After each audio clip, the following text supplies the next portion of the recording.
Okay? What does Paul do in Romans chapter 10, verse 8?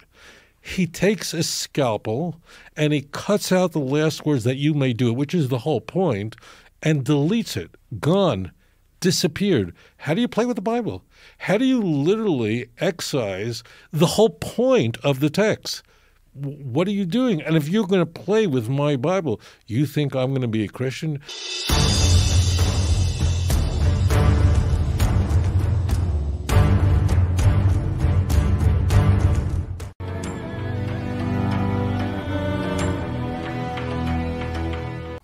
Now, let me ask you this now. So we talked about this on my channel before, but maybe somebody doesn't, isn't caught up, and we can go back to some things we talked about, last year, maybe. Some of the stuff that Christians are looking at the Old Testament and just getting it wrong.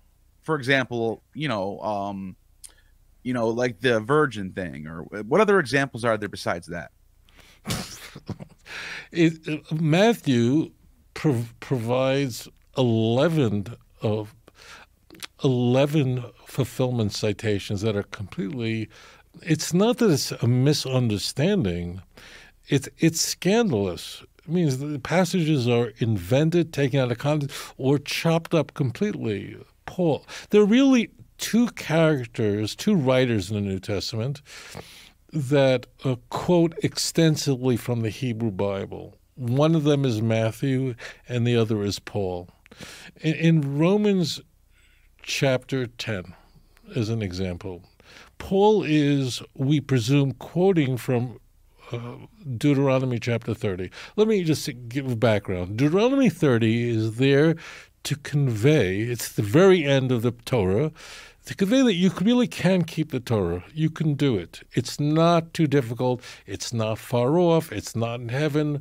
Who'll bring it to us that we may do it? The word is near to you so that you may do it. And I urge you to look at Deuteronomy 30, verse 14. Okay? Just really simple, so that you may do it. But then we go to Romans chapter 10. Romans is the last letter of Paul chronologically, but more germane to this conversation, it's the most important letter of Paul. It's like the constitution of Christianity.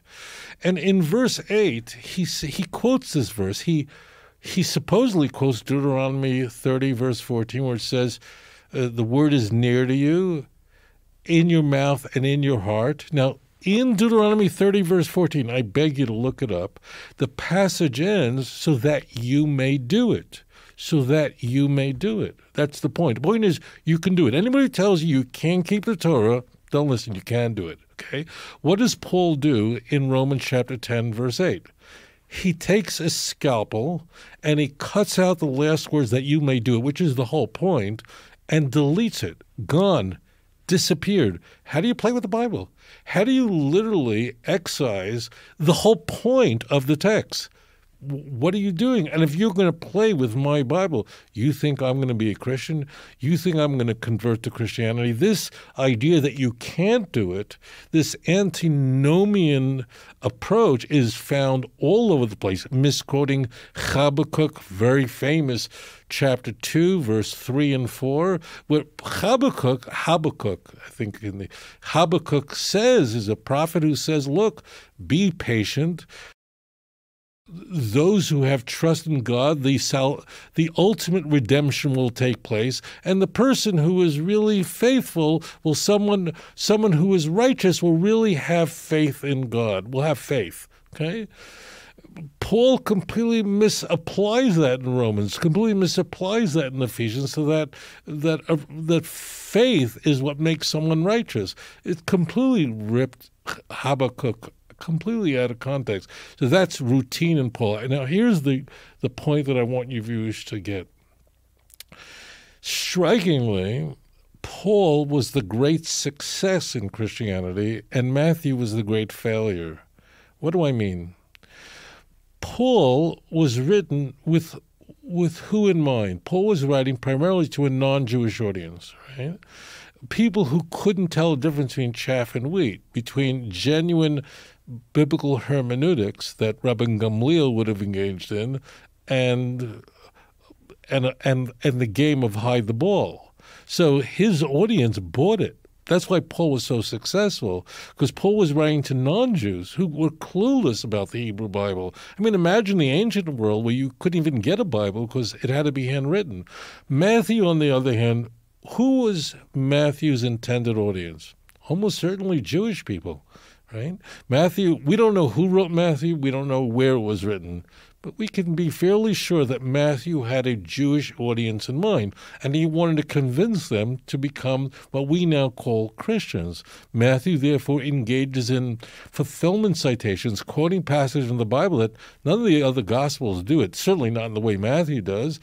What happens? The Jews reading Matthew, encountering Matthew, go, oh, we definitely know that Christianity is a false religion. So Matthew fails because he quotes the Bible. Paul succeeds because he quotes the Bible, not because of the integrity, but because of who the audience is. Paul succeeds because his audience were ignoramuses. They had just no knowledge of the Hebrew Bible. Matthew's intended audience, Jews, were people who could understand the Hebrew Bible and knew immediately to reject the tenets of the church.